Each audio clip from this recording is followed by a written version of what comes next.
Hello guys, welcome back to our channel. Episode ആരംഭിക്കുമ്പോൾ കാണിക്കുന്നത് നെല്ല് ശരിയാണ്.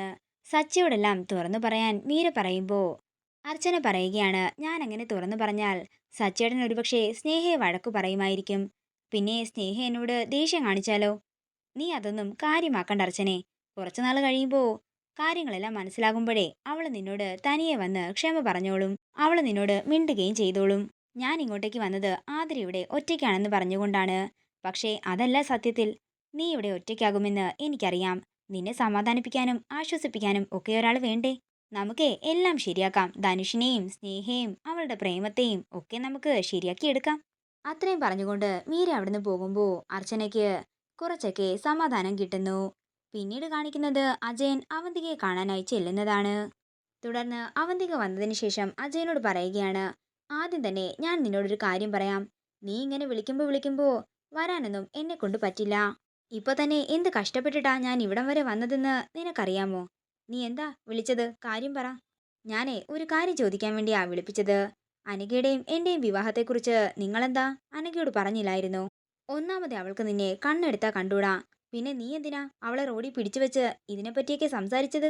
അത് പിന്നെ പെട്ടെന്ന് അവളെ കണ്ടപ്പോ ഒരു കൗതുകത്തിന് വേണ്ടി പറഞ്ഞതാണെന്ന് അജയൻ പറയുമ്പോ അവന്തിക പറയുകയാണ്, എന്നാലേ നിന്റെ കൗതുകം ലേശം കൂടിയിട്ടുണ്ട്. ഇപ്പോ നിന്നേക്കാളേറെ ദേഷ്യം അവൾക്ക് എന്നോടാണ്. എന്നോടുള്ള അനഘയുടെ സംയമനം കണ്ടപ്പോൾ തന്നെ എനിക്ക് മനസ്സിലായി അവൾക്ക് എന്നോട് ഒരു താല്പര്യവുമില്ലെന്ന്. ചേച്ചി ഇനി എത്ര നിർബന്ധിച്ചാലും അവള് സമ്മതിക്കാനേ പോകുന്നില്ല. അതുകൊണ്ടേ ഇതങ്ങനെ അധികം നീട്ടിക്കൊണ്ടു പോകണ്ട. അതുകൊണ്ട് ഇത് എത്രയും വേഗം നടത്തണമെന്ന് അജയൻ പറയുന്നു. കാര്യങ്ങളെല്ലാം അജയൻ പ്ലാൻ ചെയ്. അപ്പോഴേക്കും അനഘയോട് സംസാരിച്ച് ഒരു പകുതി സമ്മതമെങ്കിലും ഞാൻ വാങ്ങിവെക്കാം. അതെ, ഇനി പ്ലാൻ ചെയ്യാനൊന്നുമില്ല. എന്റെയും അനഘയുടെയും വിവാഹം, ഞങ്ങൾക്ക് ജനിക്കാൻ പോകുന്ന കുഞ്ഞുങ്ങൾ, അങ്ങനെ എല്ലാം പ്ലാൻ ചെയ്തിട്ടാ ഞാനിപ്പോ ചേച്ചിയുടെ മുന്നിൽ നിൽക്കുന്നത്. വേഗം നടത്തണമെന്ന് പറഞ്ഞാൽ നീ എപ്പോഴാ ഉദ്ദേശിക്കുന്നത്? അടുത്ത മാസമോ? അല്ല, അടുത്ത ദിവസം, അതായത് നാളെ 11-നും 11:45-നും ഇടയിലുള്ള ശുഭമുഹൂർത്തത്തിൽ. എന്താണെങ്കിലും അനഘ ഈ വിവാഹത്തിന് സമ്മതിക്കാൻ പോകുന്നില്ല. നിങ്ങൾ അവളെ നിർബന്ധിക്കുന്നത് കൊണ്ട് തന്നെ അവള് അഭയം പ്രാപിക്കാൻ പോകുന്നതേ അർച്ചനയുടെ അടുത്തായിരിക്കും. പിന്നെ അർച്ചന എന്തു വന്നാലും ഈ വിവാഹം മുടക്കുകയും ചെയ്യും. ചേച്ചി അവരുടെ മുമ്പിൽ തല കുനിച്ച് നിൽക്കുകയും ചെയ്യും. പിന്നെ എന്തിനാ ഞാനായിട്ട് ഒരു റിസ്ക് എടുക്കുന്നത്? നാളെ ഒരു ദിവസമുണ്ടെങ്കിലേ ഈ വിവാഹം എങ്ങനെയും നടന്നിരിക്കണം.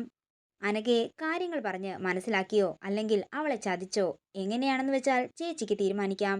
നാളെ രാവിലെ അവളെ എൻ്റെ അടുത്ത് എത്തിക്കണം. 11:45 വരെ ഞാൻ നോക്കും. പിന്നെ നിങ്ങളെ കണ്ടില്ലെങ്കിൽ നമ്മൾ കാണുന്നതേ സെൻട്രൽ ജയിലിൽ വെച്ചായിരിക്കും. നിങ്ങൾ കൊന്നതും കൊല്ലിച്ചതുമായ രേഖകൾ എല്ലാം തന്നെ എൻ്റെ കയ്യിലുണ്ട്. അനഘയെ കൈമാറുന്ന സമയം ഞാനതെല്ലാം ചേച്ചിയെ ഏൽപ്പിക്കും. ചേച്ചി വന്നപ്പോ തിരിച്ചു പോകാൻ എന്തൊരു ധൃതിയായിരുന്നു. ഇപ്പൊ കണ്ടില്ലേ, ഇത്രയും ഉള്ളൂ.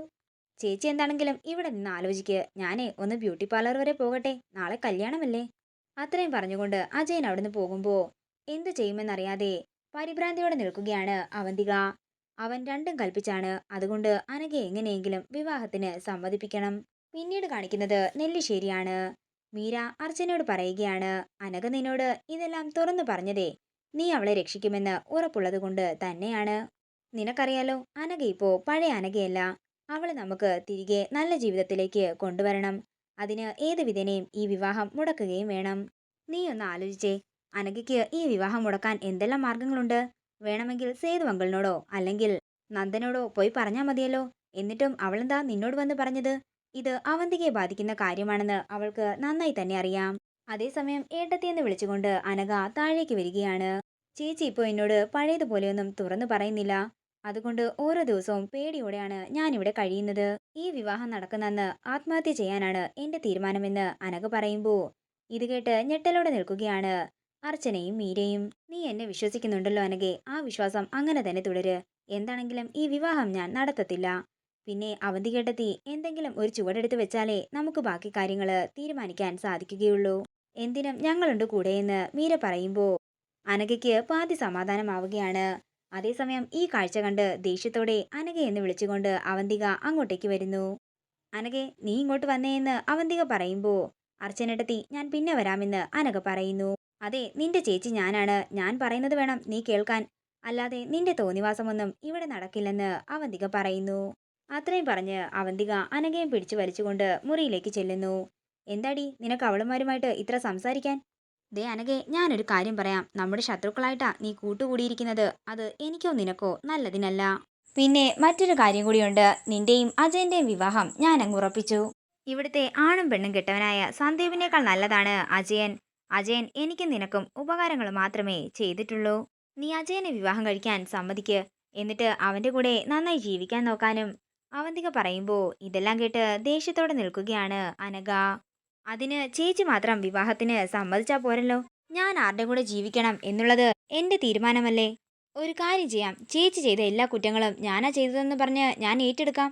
അല്ലാതെ ഇഷ്ടമില്ലാത്ത ഒരുത്തന്റെ കൂടെ ജീവിക്കാൻ എന്നെ നിർബന്ധിക്കരുത്. എല്ലാത്തിനും ഒരു പരിധിയുണ്ട്. എനിക്ക് കൂടുതൽ സഹികെട്ടാൽ ഞാൻ എല്ലാ കാര്യവും എല്ലാവരോടും വിളിച്ചു പറയും എന്ന് അനഘ പറയുമ്പോ ഇത് കേട്ട് ഞെട്ടലോടെ നിൽക്കുകയാണ് അവന്തിക. ചേച്ചിക്ക് മറ്റെന്തെങ്കിലും സംസാരിക്കാനുണ്ടെങ്കിൽ സംസാരിക്കാം, ഇല്ലെങ്കിൽ ഇറങ്ങിപ്പോകാം. ഇത് കേൾക്കുന്ന അവന്തിക പുറത്തേക്ക് പോകുമ്പോ പൊട്ടിക്കരയുകയാണ് അനഘ. പിന്നീട് കാണിക്കുന്നത് മുറിയിലേക്ക് ചെല്ലുന്ന അവന്തികയാണ്. അവന്തിക പറയുകയാണ്, അനഘ ഇവിടെ നിന്നാൽ അത് എനിക്കും ധനുഷിനും അപകടമാണ്. അതുകൊണ്ട് അവളെ എങ്ങനെയെങ്കിലും അജയനെ കെട്ടിച്ചു കൊടുക്കണം. പിന്നെ അവളുടെ കാര്യം എനിക്ക് നോക്കണ്ടല്ലോ. കുറച്ച് ക്യാഷ് കൊടുത്ത് സെറ്റിലും ചെയ്യാം. തുടർന്ന് അവന്തിക അജയനെ വിളിക്കുകയാണ്. അതേസമയം അർച്ചന ആ മുറിയുടെ വാതിൽക്കൽ കൂടി പോവുകയായിരുന്നു. എനിക്കെതിരെയുള്ള എല്ലാ തെളിവുകളും നാളെ നീ തരികയാണെങ്കിൽ നാളെ തന്നെ നിന്റെയും അനഘയുടെയും വിവാഹം ഞാൻ നടത്തുമെന്ന് അവന്തിക പറയുന്നു. ഇത് കേട്ട് ഞെട്ടലോടെ നിൽക്കുകയാണ് അർച്ചന. ഇതോടുകൂടി ഇന്നത്തെ എപ്പിസോഡ് ഇവിടെ തീരുകയാണ്. വീഡിയോ ഇഷ്ടമായെങ്കിൽ മറക്കാതെ ലൈക്ക് ചെയ്യുക, ഷെയർ ചെയ്യുക, കമന്റ് ചെയ്യുക. കൂടുതൽ സീരിയൽ അപ്ഡേറ്റ്സിനായി മറക്കാതെ സബ്സ്ക്രൈബ് ചെയ്യുക.